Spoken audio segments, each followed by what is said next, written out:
समझने की भी कोशिश करते हैं।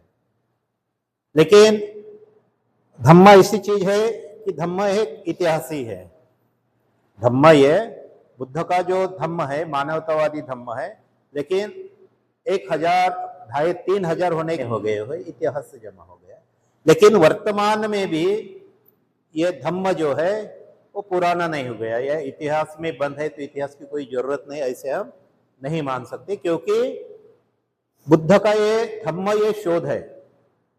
वो बुद्ध ने चिंतन मनन से किया वाला कार्य है और उनको एकदम सटीक होके बोले तो तथागत बुद्ध ने सब छोड़ के एक चिंतन मनन किया और चिंतन मनन के बाद में एक धम्म के रूप में उनकी जो आचार संहिता, उनकी जो वाक्य है, उनके शब्द जो है वो जो समाज के हित में आए, इसीलिए उसको धम्म कहा जाता है और यह इतिहास का एक पार्ट है।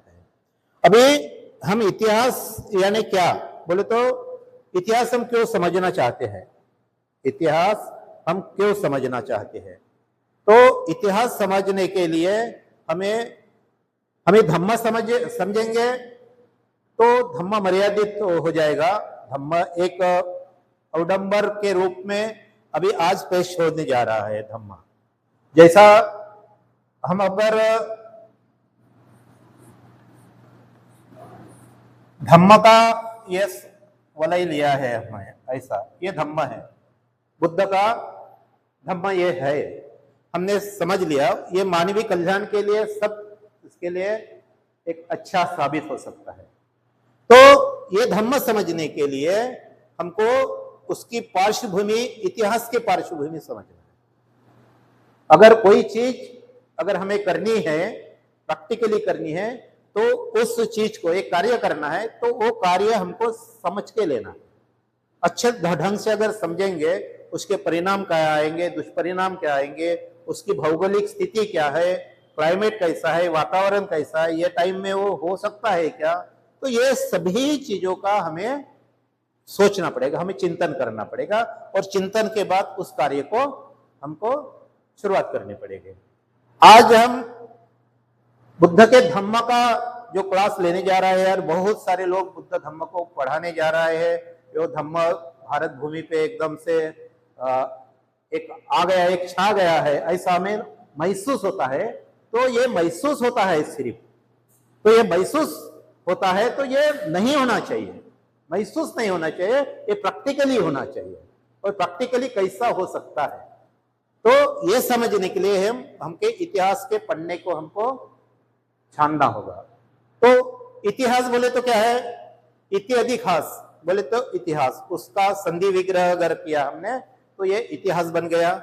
इति बोले तो बीते समय भूतकाल में हो चुकी घटना, ये इति पूर्वाश्रम में, पूर्वी में 2500 साल पहले, 2000 साल पहले, 1000 साल पहले, 100 साल पहले, ये सब उसी को हम इतिहास कहते हैं।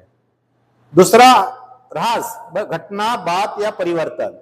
तो ये जो बातें हैं, ये बातें इतिहास के पन्नों पे है। तो हम दुनिया को अगर देखते हैं तो बहुत सारे फिलोसोफर ने ये बात हमें उजागर की है कि इतिहास क्या चीज है। तो इतिहास एक विज्ञान भी है। इतिहास हम विज्ञान, अभी आज के परिस्थिति में विज्ञान किसको कहते हैं हम, जो ये सब दिखता है, फैन है, इलेक्ट्रिसिटी है, गाड़ी है, इसी को विज्ञान कहते हैं। लेकिन इतिहास भी एक विज्ञान ये साबित हो सकता है, विज्ञान है। क्योंकि बेकन जो है एक माने हुए फिलोसोफर है, बेकन।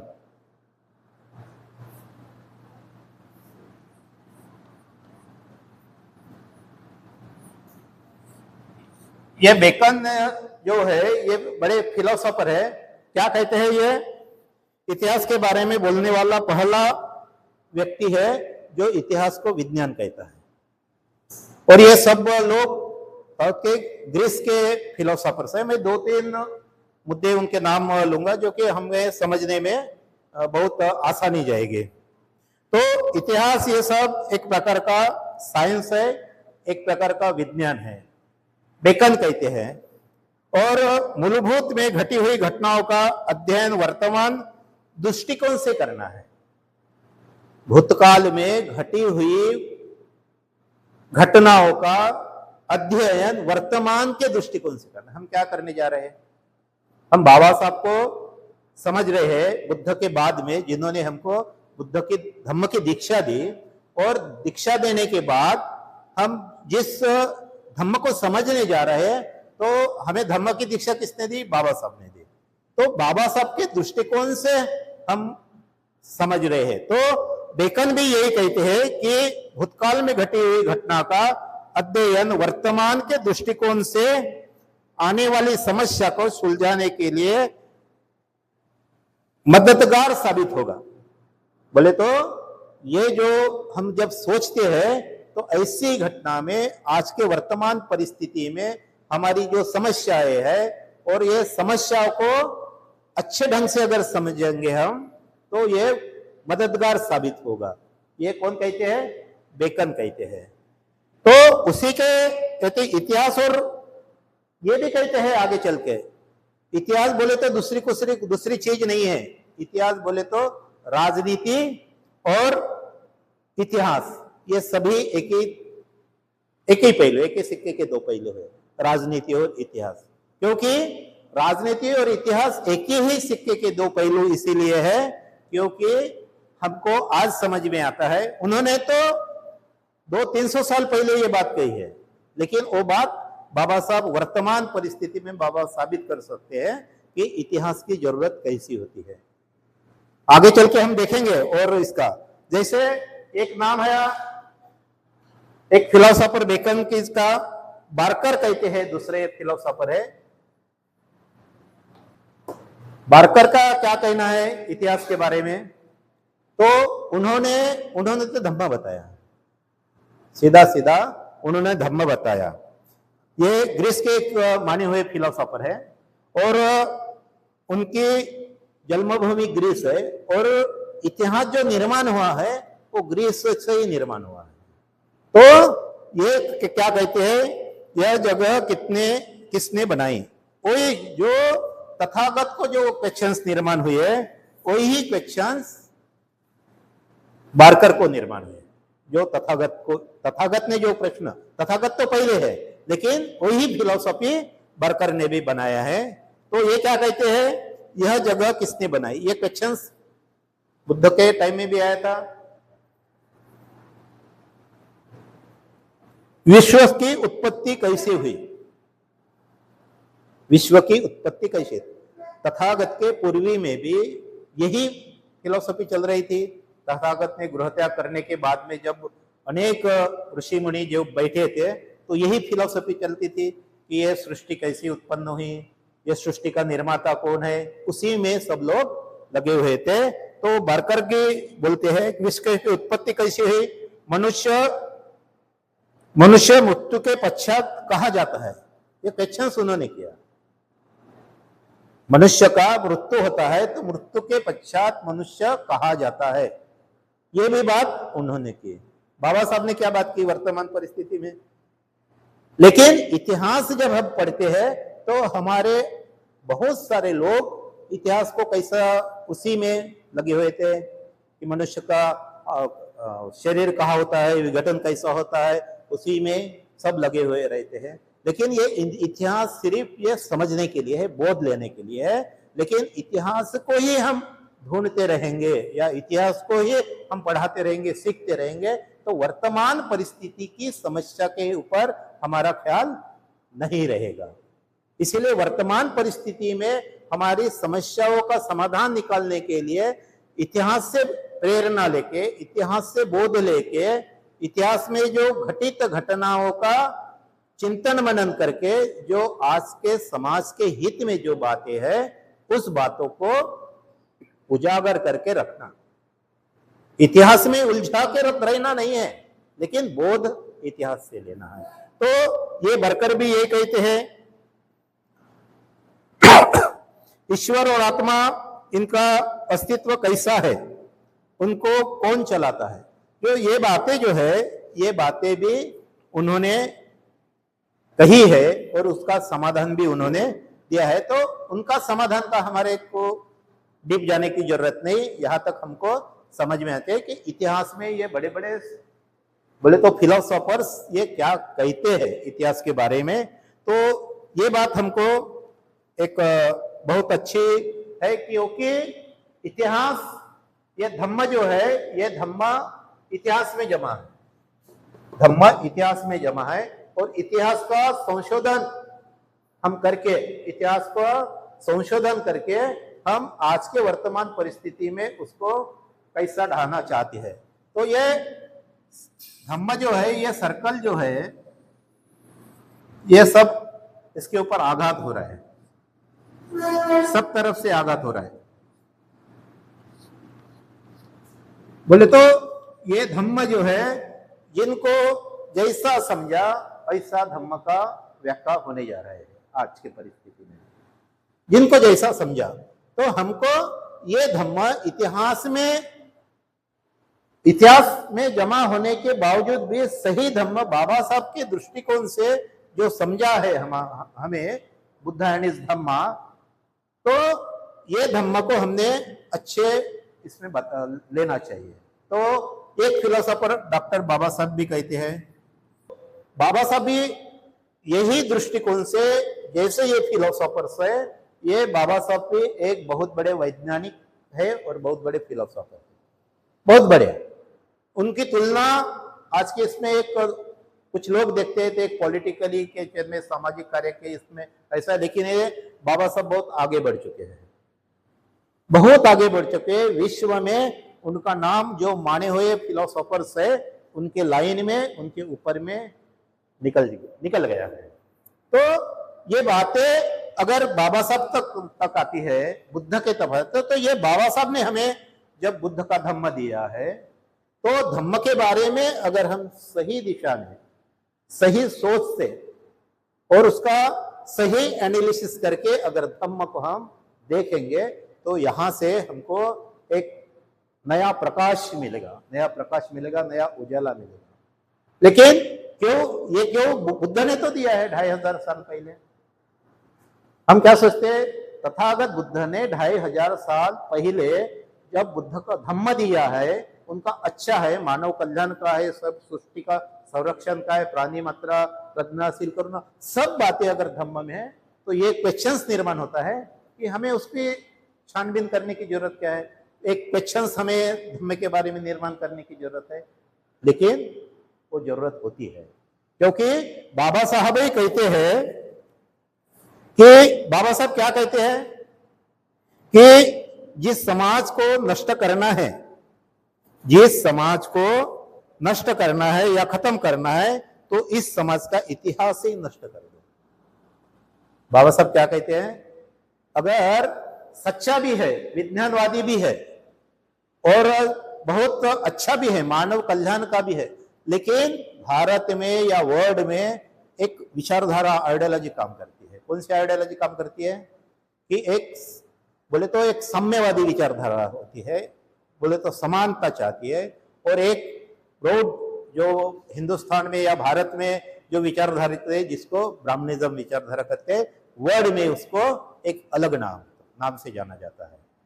तो ये आइडियोलॉजी भारत में नहीं तो पूरे वर्ल्ड में है। लेकिन हम जब भारत के बारे में अगर सोचते हैं और बड़े बड़े फिलोसोफर का अगर हम उनका अध्ययन करते हैं, उनके तर्क संगत अध्ययन करते हैं, तो ये बात यहाँ पे आके पहुंचती है। तो बाबा साहब ये अगर कहते हैं कि समाज को अगर नष्ट करना है, समाज को खत्म करना है, तो इसको सबसे पहले इतिहास से ही बदल दो। और उन्होंने जो ये धम्म के ऊपर आघात किया, तो यही आघात किया है।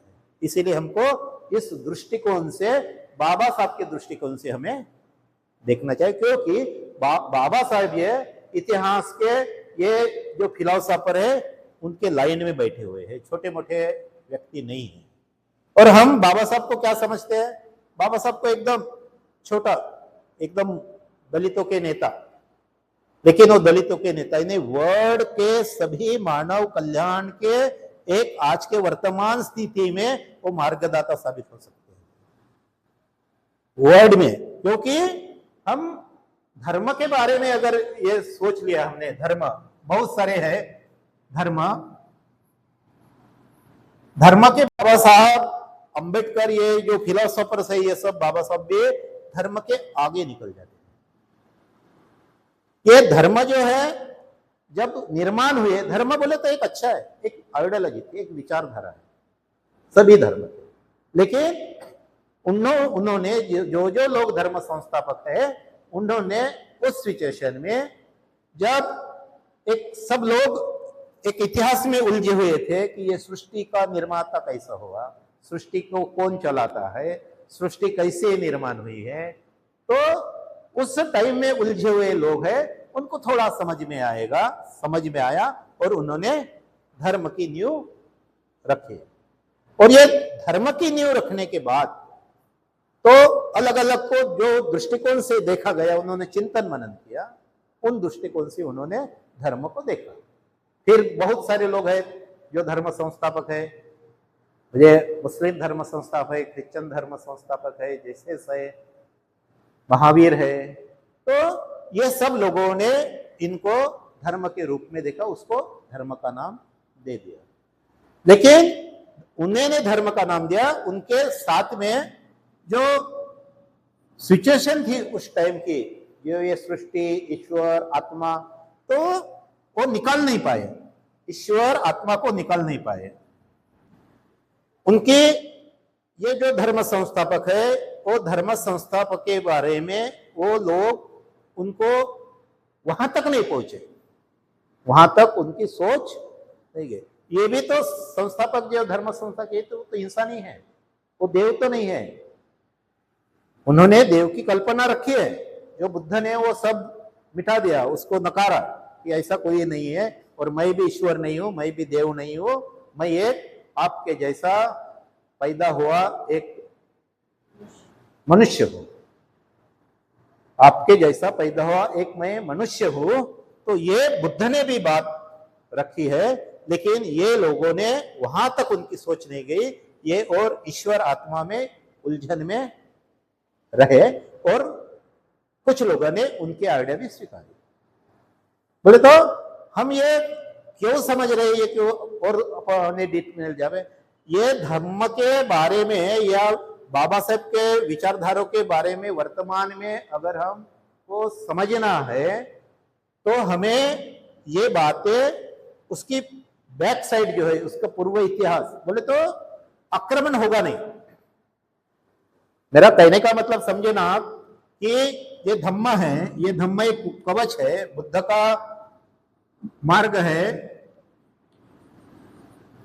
बुद्ध धम्म का एक फिलॉसफी है, और उसको अगर सुरक्षित रखना है, उनको सुरक्षित रखना है, और उसको वैज्ञानिक दृष्टिकोण से अगर तर्कसंगत उसको लेना है आज के जमाने में, तो ये जो सर्कल है, जो ये उनके धम्म के ऊपर आघात हो रहे हैं, ये टाइप में आत्मा, ईश्वर, देव, और जो चमत्कार, जादू, बहुत सारी बातें हैं, बहुत सारे वर्ड है इसमें। तो ये जो अगर हम समझेंगे नहीं तो सही धम्म हम नहीं समझ पाएंगे। और ये किमया जो ये बात की है, बुद्ध के बाद बाबा साहब ने की, बुद्ध के बाद बाबा साहब ने किए। हम ऐसा क्यों बोलते हैं? क्योंकि बाबा साहब ने ये बात इसीलिए की है कि बाबा साहब ने ये सब बातें के धर्म की बातों को भी नकार दिया, धर्म के बातों को भी नकार दिया, और ये ईश्वर आत्मा बुद्ध ने नकारा, बाबा साहब ने भी नकारा।